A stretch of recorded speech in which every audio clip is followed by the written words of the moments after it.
The cold vastness of space held no warmth for Winter as she lay broken on the moon's gray surface. Her crystalline form, once smooth and gleaming like polished diamond, now bore deep cracks that spread across her body like a spider's web. Each pulse of her core sent waves of pain through her fractured being. The attack had come without warning. Their research vessel, the Starseeker, had been conducting routine atmospheric studies of the gas giant that this lifeless moon orbited. Winter had been recording data about the strange energy patterns in the upper layers of the planet's storms when the pirates struck. 3 ships had appeared from behind the moon's shadow. Their weapons had torn through the Starseeker's shields before anyone could react. Winter remembered the chaos, the blaring alarms, the screams of her fellow researchers, and the sickening crunch as a blast knocked her against the ship's hull. In the panic that followed, she had found herself separated from the others. A secondary explosion had blown her out through a breach in the ship's side. She had watched, helpless, as her crew made an emergency jump to safety, leaving her behind. They probably thought she was already dead. In their defense, no crystalline being had ever survived such extensive damage before. The pirates had landed their ships nearby, more interested in looting the wreckage than checking for survivors. Winter could hear their voices carrying across the airless surface through vibrations in the ground. They spoke a harsh language she didn't recognize, but their intent was clear: take anything valuable and destroy the rest. She tried to move, but her body wouldn't respond. Normally, her kind could shift and flow like liquid crystal, but the damage had frozen her in place. The worst injury was to her central core, the heart of her being. It still pulsed with life, but each beat grew weaker. Without help, that pulse would soon stop forever. Winter's thoughts turned to her research. The data she carried within her crystalline matrix was too important to fall into the wrong hands. She had discovered something in those gas giant storms, patterns that suggested an ancient artificial origin. If the pirates found out what she knew, they would sell the information to the highest bidder. The knowledge could be used to create weapons of unimaginable power. She gathered what strength remained and tried to activate her emergency beacon one last time. The signal was weak, probably too weak to reach any friendly ships. The pirates would detect it first, and then they would make sure to finish what the explosion had started. The light of the gas giant painted strange colors across the moon's surface. Winter watched as her own scattered fragments glittered in that light, pieces of herself spread across the gray dust. The sight would have been beautiful if it wasn't so final. Her people believed that consciousness returned to the great crystal fields of their homeworld after death. She wondered if that was true. The ground trembled with new vibrations. Footsteps, coming closer. Winter prepared herself for the end. The pirates must have detected her signal after all. She tried to shut down her core, to deny them any chance of extracting information from her broken form. But the footsteps were different from the pirates' heavy boots. These were careful, measured steps, like someone searching. A shadow fell across her shattered body. Through her failing sensors, Winter detected something unexpected: a human life sign. She had never dealt much with humans. Her people considered them primitive, barely worth noting despite their rapid expansion across the galaxy. Humans were so brief, so fragile in their flesh bodies. What could one of them do here, except perhaps witness her final moments? The human knelt beside her. Winter caught a glimpse of an environment suit marked with medical symbols she didn't recognize. A scanner hummed as it passed over her crystal surface. She wanted to warn the human about the pirates, to tell them to run before they were discovered too, but she had no way to communicate in her current state. The last thing Winter registered before consciousness faded was the human's voice, distorted through the suit's speakers. "Hold on. You're not dying here. Not today." Then darkness took her, and she knew nothing more. James Reed had seen his share of battlefield injuries during his time with the Earth Defense Force, but nothing quite like this. The crystalline being before him was literally in pieces, yet his medical scanner showed clear energy patterns, the alien equivalent of vital signs. "Not good, but not dead either," he muttered, kneeling closer to examine the damage. The scanner's display showed a complex network of energy flows, all centered around a core that still pulsed with life. The pulses were getting weaker, but they were there. Reed worked quickly, pulling equipment from his survival pack. The pirates wouldn't stay busy with the wreckage forever, and he needed to move the injured alien before they found them both. His small salvage ship, the Lucky Break, was hidden in a crater half a kilometer away. He spread out a containment field generator, an old piece of mining equipment he modified for salvage work. It would have to serve as a stretcher. The real challenge would be moving all the fragments. He couldn't risk leaving any pieces behind. "All right," he said, adjusting the field settings. "Let's see if those field medic classes were worth anything." The containment field hummed to life, creating a gentle blue glow. Reed carefully began gathering the scattered crystal shards, making sure to maintain their relative positions to each other. His scanner showed that the energy patterns flowing through the alien's form became stronger when certain pieces were brought closer together. A distant explosion made him work faster. The pirates were probably setting charges to destroy what they couldn't steal. Reed had seen their type before, the kind who left no evidence behind. "Hang in there," he told the unconscious alien as he collected the last fragments. "I'm not exactly sure what you are, but I know you're alive. That's enough for me." With everything secured in the containment field, Reed began the careful journey back to his ship. Each step had to be measured. Any sudden movement might disrupt the fragile arrangement of crystal pieces. The alien's core pulse was steady but weak, like a fading heartbeat. The Lucky Break wasn't much to look at. An old short-range hauler, it had more patches than original hull. But it had something most salvage ships didn't: a fully equipped medical bay. Reed had installed it himself, unable to shake his medic's training even years after leaving the service. He reached the ship just as another explosion lit up the horizon. The pirates were getting closer to finishing their work. Reed sealed the airlock and carefully maneuvered the containment field into the medical bay. "Ship, start full scan of patient," he ordered, transferring the crystal fragments onto the main examination table. "Compare with all known species in the database." The computer hummed as it worked. Reed began setting up monitoring equipment, trying to find ways to measure the alien's condition. The core's pulses were visible now, a soft light that flickered like a candle in the wind. "Species identified," the ship announced. "Patient is a crystalline being, a silicon-based life form. Warning: no medical protocols on file for this species." Reed smiled grimly. "When has that ever stopped me? Begin recording all energy patterns. We'll figure this out as we go." He studied the readings more closely. The crystalline being's energy flows reminded him of human nerve pathways. Different material, similar principle. Maybe that was something he could work with. "All right," he said, setting up an energy field modulator. "First rule of field medicine: stabilize the patient. Everything else comes after." As he worked, Reed couldn't help but wonder about his patient. The markings on the scattered pieces suggested this was some kind of researcher or scientist. What had they discovered that made pirates attack a civilian vessel? He pushed the questions aside. Right now, his job was to keep them alive. He'd learned long ago that medicine didn't care about species or politics. Life was life, and saving it was always the right choice. "You picked a good day to not die," he told his unconscious patient, adjusting the energy fields. "Now let's see about putting you back together." Reed wiped sweat from his forehead as he adjusted the energy field settings for the 5th time that hour.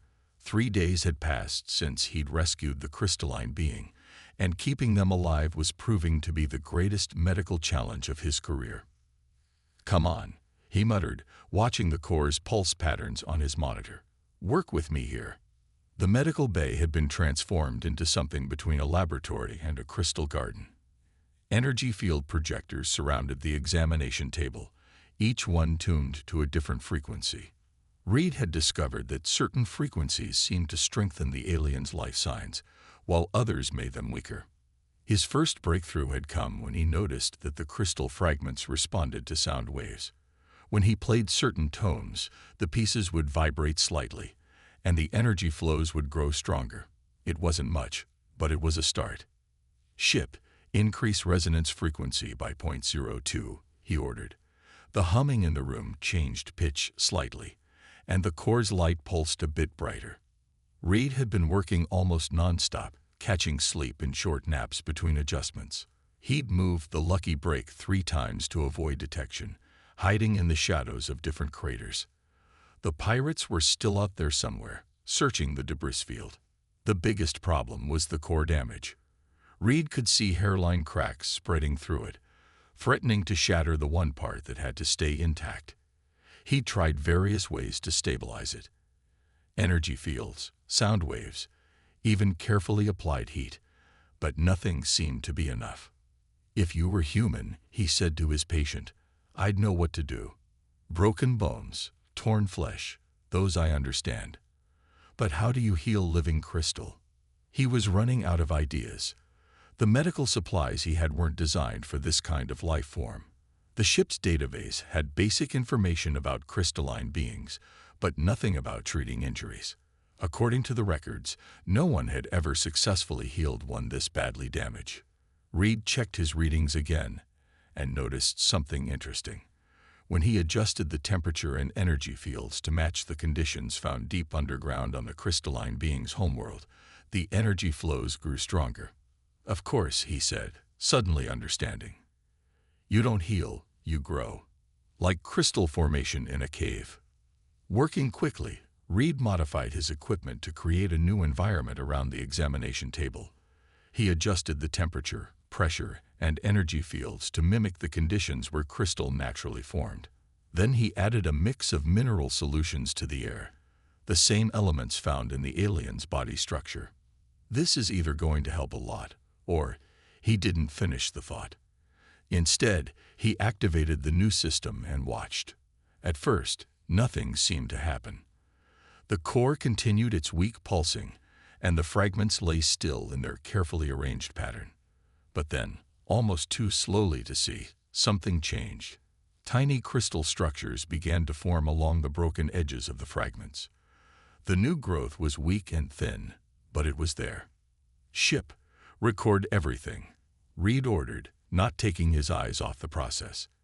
"Every reading, every measurement. We might not get another chance at this." Hours passed as he fine-tuned the conditions, adjusting each variable based on how the crystal growth responded. Sometimes, the new growth would start to form wrong, creating distorted patterns that disrupted the energy flows. Reed had to dissolve these quickly before they made things worse. Slowly, painstakingly, the fragments began to reconnect. The new crystal growth formed bridges between the pieces, and the energy flows grew stronger as pathways were restored. The core's pulse became more stable, though still weaker than it should be. Reed checked his supplies. He had enough minerals to keep the process going for maybe 2 more days. After that, he'd have to find a way to get more. But for now, at least, his patient was improving. "Keep growing," he told them, watching the slow dance of crystal formation. "I've got nowhere else to be, and I'm too stubborn to give up now." The core pulsed again, stronger than before, as if in response to his words. Consciousness returned to Winter slowly, like light filtering through deep water. The first thing she noticed was that the pain had changed. No longer sharp and overwhelming, but dull and distant. Her awareness expanded gradually, sensory inputs coming back online one by one. She could feel her form again, though it was different. New crystal structures threaded through her being, connecting what had been broken. The energy flows were strange but stable, following unfamiliar patterns that somehow worked. Winter activated her visual sensors and saw a human slumped in a chair nearby, apparently asleep. Medical equipment surrounded her, much of it modified in ways she didn't understand. The room hummed with carefully tuned energy fields that resonated with her own frequencies. "You're awake," the human said suddenly, opening his eyes. He hadn't been sleeping after all. "How do you feel?" Winter took a moment to process the question. Her translation matrix was still reforming, but she could understand his basic Earth English. She focused her energy into creating sound vibrations, speaking slowly. "I function. You saved me. Name's Reed," he said, checking readings on a nearby screen. "And yeah, though I'll admit I was making it up as I went along. Never treated a crystalline being before." Winter tried to move, but her new crystal structures weren't yet strong enough. "This should not be possible. My injuries were fatal." "So I heard," Reed replied, adjusting something that made the energy fields shift slightly. "But I've never been good at accepting impossible. How's the core feeling?" Winter checked her internal systems. Her core pulse was steady but different. The new crystal growth had changed its rhythm. "Modified. You altered my natural formation process." "Had to," Reed said. "Traditional crystal growth was too rigid, couldn't handle the energy flows properly. I used sound waves to encourage more flexible patterns. Hope that's okay." Winter was stunned. This human had not only saved her, but had invented an entirely new method of crystal healing. Her people's medical experts had never even considered such an approach. "You did this without any knowledge of my species." Reed shrugged. "I knew you were alive. That was enough to start with. Everything else was just problem solving." He paused, then asked more seriously, "Those pirates, they weren't after salvage, were they?" "They were looking for something specific." Winter's core pulse quickened. "My research, I found something in the gas giant's storms. Patterns that should not exist." "Yeah, thought it might be something like that." Reed checked the ship's sensors. "Well, you're safe for now. I've kept us moving, staying in the moon's shadow. But we can't hide forever." Winter considered her options. The data she carried was too important to risk falling into the wrong hands. But this human had earned more than just her gratitude. He had earned her trust. "The patterns I discovered," she said carefully, "suggest artificial manipulation of gravitational fields on a massive scale. Technology that predates both our species. If weaponized, it would be bad." Reed finished. "Don't worry. First priority is getting you fully healed. We can figure out the rest after." Winter tried to move again and managed to shift slightly. The new crystal structures were growing stronger. "My people, they believe humans are primitive, that you lack the sophistication for advanced concepts." Reed laughed. "Yeah, we get that a lot. But sometimes being primitive has its advantages. We're good at improvising, adapting, finding solutions where others see only problems." "I was wrong," Winter said simply. "We were all wrong about humans." "Don't feel bad about it," Reed replied, standing to adjust another piece of equipment. "Just help me change some minds when you're better. Speaking of which, ready to try some mobility exercises. We need to make sure those new crystal patterns are growing in the right directions." Winter felt something she had never experienced before. A deep respect for a species her people had dismissed as unworthy of attention. This human had not only saved her life, but had done it through innovation and determination rather than advanced technology. "I am ready," she said, preparing herself for the exercises. "Teach me." Reed's ship sensors blared to life, jolting him from his maintenance work. 3 vessels had just appeared on the far side of the moon, their energy signatures matching the pirate ships from before. "Winter," he called out, rushing to the medical bay. "We've got company."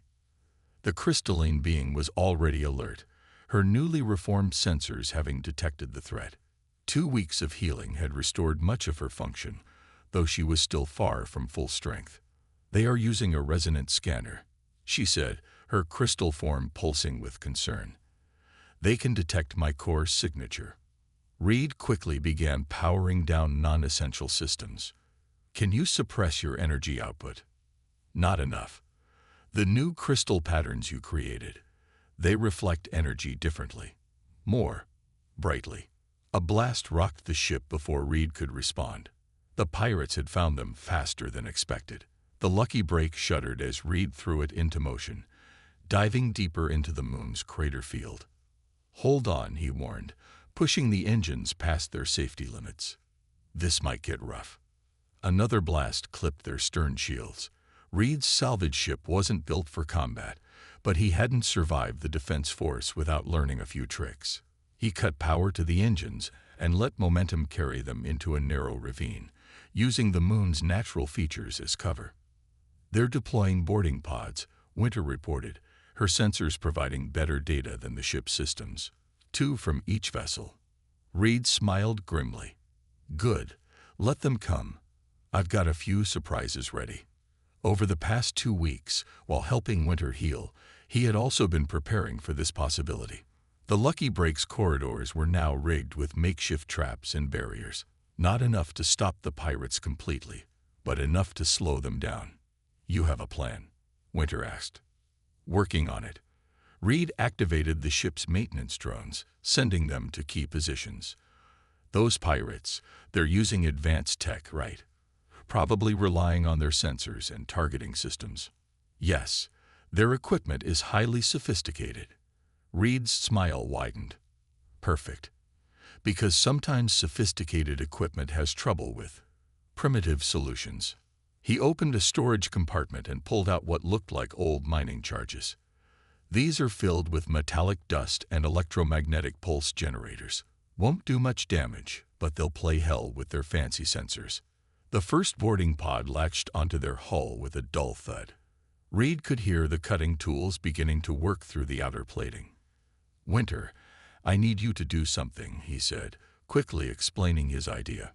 Her crystal structure could amplify and redirect energy in ways no human technology could match. "It is possible," she agreed, "but risky. The energy feedback could damage my new growth patterns." "Your choice," Reed said, preparing to defend his ship. "I'll find another way if you're not up for it." Winter's form pulsed with what Reed had learned was determination. "You risked everything to save me. I will do no less." The pirates breached the hull in 3 places simultaneously. They came in firing, but found empty corridors rigged with simple but effective traps. Magnetic fields scrambled their targeting systems. Clouds of metallic dust fouled their sensors. Maintenance drones led them on wild chases through the ship's maze-like layout.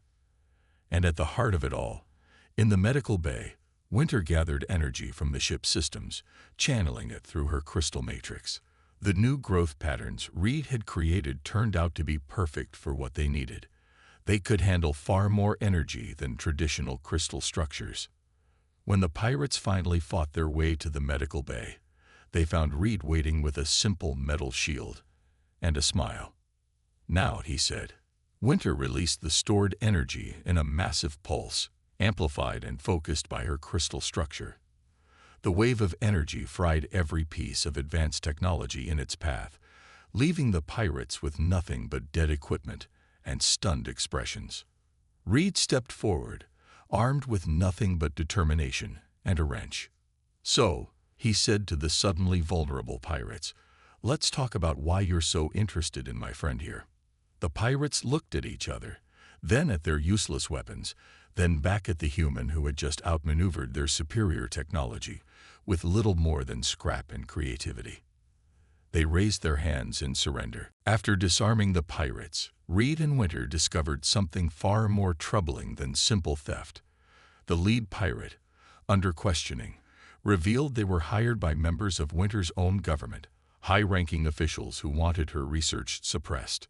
"The patterns in the gas giant," Winter said, her crystal form dimming with realization.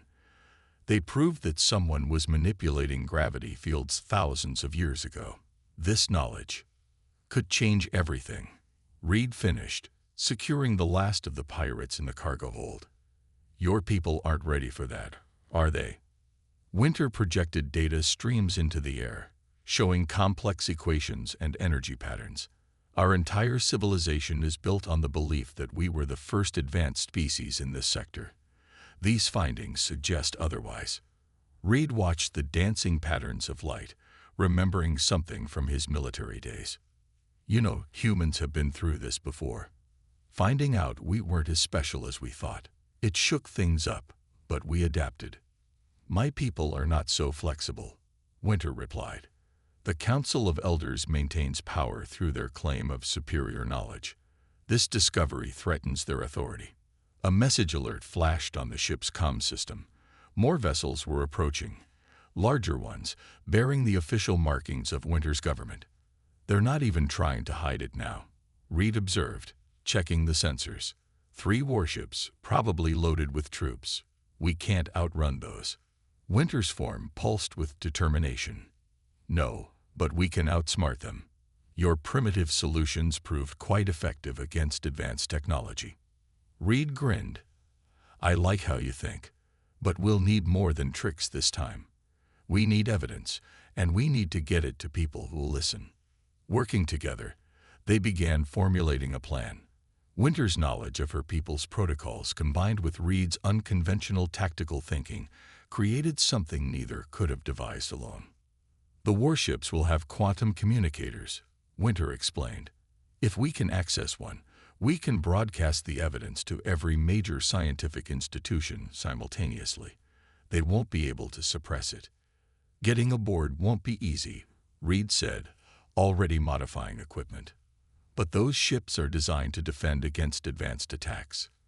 Bet they never planned for someone coming in through the maintenance airlocks with basic tools. Winter's crystal structure trembled slightly, her version of laughter. And they certainly never planned for someone like me. The new crystal patterns you created, they can interact with our technology in ways the Council never imagined. As the warships drew closer, Reed and Winter prepared their counterattack. They worked in perfect sync, her precise, scientific approach complementing his adaptable, intuitive style. You know, Reed said as he finished rigging the last of their impromptu devices, this could change more than just historical records. It could change how our people see each other. Winter's core pulsed in agreement. Perhaps that is what they truly fear, not just the ancient technology, but the proof that different species can work together, learn from each other. The warships launched their first warning shots, demanding surrender. Instead of responding, Reed and Winter launched their plan into action. They released the modified maintenance drones, each carrying a small piece of Winter's crystal structure. The drones slipped through the warship's defenses, too small and simple to trigger their advanced security systems. Meanwhile, Reed piloted the lucky break in an erratic pattern, drawing attention away from their real attack. Ready? He asked, hand on the controls. Winter's form glowed brighter. Ready. Let us show them what humans and crystalline beings can accomplish together. They moved as one, Winter channeling energy through her distributed crystal network, while Reed executed a series of maneuvers that looked like retreat, but actually positioned them perfectly. The warships never saw it coming. Their own communication systems, infiltrated by Winter's crystal fragments, turned against them. The truth began broadcasting across every frequency, impossible to stop. As the messages went out, Reed turned to Winter. Think this will work? It already has, she replied, monitoring the spreading signals. The real question is, are our peoples ready for what comes next? Reed smiled. Only one way to find out. Together, they prepared to face whatever came next, knowing they had already proven something important. Sometimes the best solutions come from unexpected alliances. 6 months after their confrontation with the warships, Reed stood before the newly formed Joint Council of Human and Crystalline Cooperation. The chamber sparkled with the presence of crystalline beings, while human delegates sat among them, a sight unimaginable just months ago. Winter floated beside him, her form now fully healed but forever changed. The unique crystal patterns Reed had created during her recovery had become a symbol of transformation among her people. Many younger crystalline beings had begun voluntarily modifying their structures in similar ways, embracing change rather than fearing it. The evidence was undeniable. Winter addressed the council, her voice resonating through the chamber. The ancient gravity manipulation technology we discovered proved that greatness comes not from being first, but from how we choose to move forward. Reed watched the assembled delegates, remembering the chaos that had followed their broadcast. The Council of Elders had collapsed under the weight of truth, replaced by leaders who saw opportunity in change rather than threat indifference. What we achieved, Reed added, wasn't just about exposing a conspiracy. It was proof that different species, working together, can accomplish things neither could manage alone. The chamber hummed with energy as crystalline beings pulsed in agreement. The human delegates nodded, many of them scientists who had already begun collaborative projects with their crystalline counterparts. The pirates who attacked me were caught in old thinking, Winter continued. They believed power came from controlling knowledge, but real power comes from sharing it, from learning from each other. Reed stepped forward, activating a holographic display. Which is why we're proposing the establishment of the first Joint Research Academy, a place where humans and crystalline beings can work together, combining our different perspectives and abilities. The proposal was met with widespread approval. Already, Winter's modified crystal patterns had led to breakthroughs in human medical technology, while human adaptability had inspired new forms of crystal growth and energy manipulation.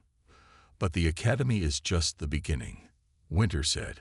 The ancient technology we discovered suggests other species once existed in this sector. Perhaps they too realize that isolation leads to stagnation, while cooperation leads to growth. After the formal presentation, Reed and Winter walked through the crystal gardens that surrounded the council chamber. The paths were designed to be comfortable for both species, another small symbol of their new cooperation. "Did you ever think," Reed asked, "when you were lying broken on that moon, that it would lead to all this?" Winter's form sparkled with amusement. "I thought I was going to die. Instead, I found hope in the most unexpected place, a human who refused to accept limitations. And I found proof that the most beautiful solutions sometimes come from the most unlikely combinations," Reed replied, watching how the sunlight played through Winter's crystal form. A group of young humans and crystalline beings passed by, engaged in animated discussion about some new project. They nodded respectfully to Reed and Winter, recognizing the pioneers who had opened this path. "The pirates actually did us a favor," Winter mused. "Their attack led to changes that needed to happen. Both our peoples were trapped in old prejudices, thinking we had nothing to learn from each other." Reed laughed. "Never underestimate the power of being proved wrong. Opens up whole new possibilities." They reached a viewing platform overlooking the city, where crystal spires now stood alongside human architecture, creating something entirely new and beautiful. "There's still so much to discover," Winter said. "The ancient technology, other species we might meet, new ways of combining our knowledge." "Good thing we got each other then," Reed replied. "Between human creativity and crystal precision, I'd say we're ready for whatever comes next." Winter pulsed in agreement, her modified crystal structure catching the light in ways that would have been impossible before. "Indeed, we have proved that being left for dead isn't the end. Sometimes it's just the beginning of something greater." Together they watched the sun set on a world that had changed because a human refused to let a stranger die, and a crystalline being learned to trust in impossible things. It wasn't the end of their story. It was just the beginning of a much bigger one.